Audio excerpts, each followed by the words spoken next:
this. I think that people use these new media things or whatever as like toys, basically, right? I think Miley Cyrus probably was using it like it's a toy.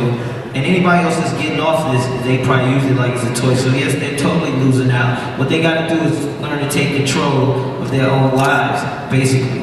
I'm sure everybody here knows about my life, and y'all know this side of my life and this side of my life. But if you send me a message and you ask a question about Janet Jackson, I'm gonna delete you, or I'm not even gonna follow you.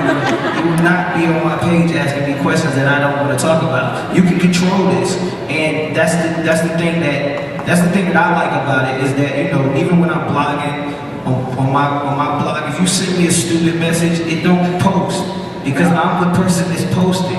I'm doing this. I don't have nobody working for me doing this shit. I do this. So that's what celebrities have to do. They gotta take control of this. If you don't take control of it, it's gonna go wild, and it's gonna go like it's a toy. And of course, somebody's gonna take something that you say, and they're gonna say something to you, and you're gonna get mad on the Twitter and just rant, and it's gonna turn into CNN press. But if you take control of this, and you know you control it to where you want it, and you give the people the information that you want them to have. Like right now, a lot of my fans that love Jermaine Dupri, they might not know nothing about Blog World, but my whole speech to them is that if you're following me, you're living a life. My life is not just about Lamborghinis and money and girls and all that. It's all of this is involved. Unfollow.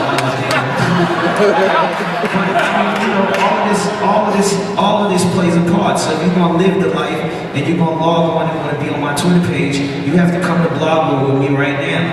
And that's what it's about. If not, if you want to talk about something else, then go to somebody else's page. That's how I talk to people directly and let them know what's up.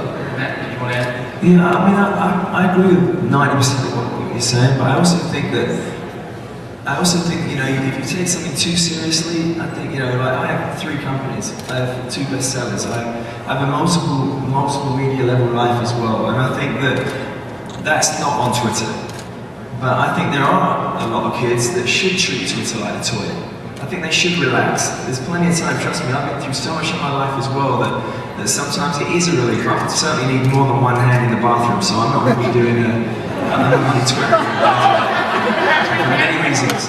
But I think that I was here when I made records. I made records when Vinyl was out, and when Napster came along, everybody this, that, and it was all this.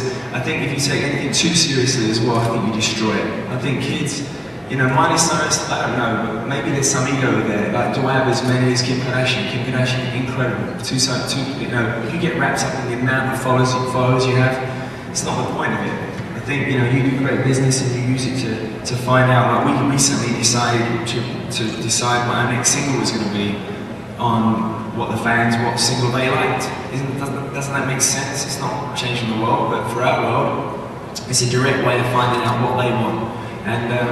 And I think that it should be allowed to be a frivolous kind of, what are you doing right now? And it should be saving kids in Africa, like you said, clowns and, you know, high wire acts. I think there's enough room in this massive world to reach everybody, and I think it should be embraced on all levels, really.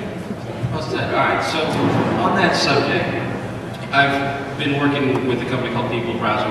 We do a lot of sentiment analysis of conversations for other industries like airline, top brands, what have you. One of the reports we're going to release next week is sort of celebrity sentiment on Twitter.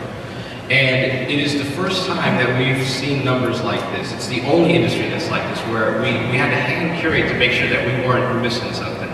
That the sentiment around celebrity conversations, whether it's an at you or just around you, is in the 80 to 90% positive, right? Almost very little negative across the board. We did 65 different celebrities.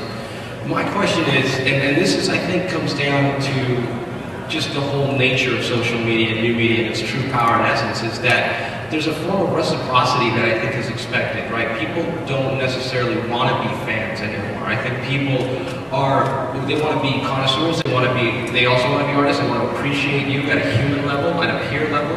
If anything, what we're seeing is that any one of us is becoming important in our own right. And what I want to know is, how do you feel about sort of that expectation for reciprocity? I mean, if somebody's adding you in a public stream, are you kind of coming back just on a whim? I think because there's this expectation that people hope you might acknowledge them or recognize them. Right, you want to jump in? Yeah, I mean, when I get to it, I usually direct mail people because, I don't, sometimes I'll retweet if there's something that inspires me, but I genuinely like asking questions and figuring out their climate of, somebody would tweet me from Brazil and I'm like, I want to know what's going on in regards to a certain issue there or there, and I'll direct message them back. And I think on that level, I think I'm becoming as curious about this anonymous person that I'm slowly getting to know. So I think that there is this world kind of we're all merging, and I think it's a good thing. People that didn't have a voice, or there's no way we can connect, whether we wanted to or not. This digital medium I think is a really incredible thing, and I think it should be enjoyed on multiple levels.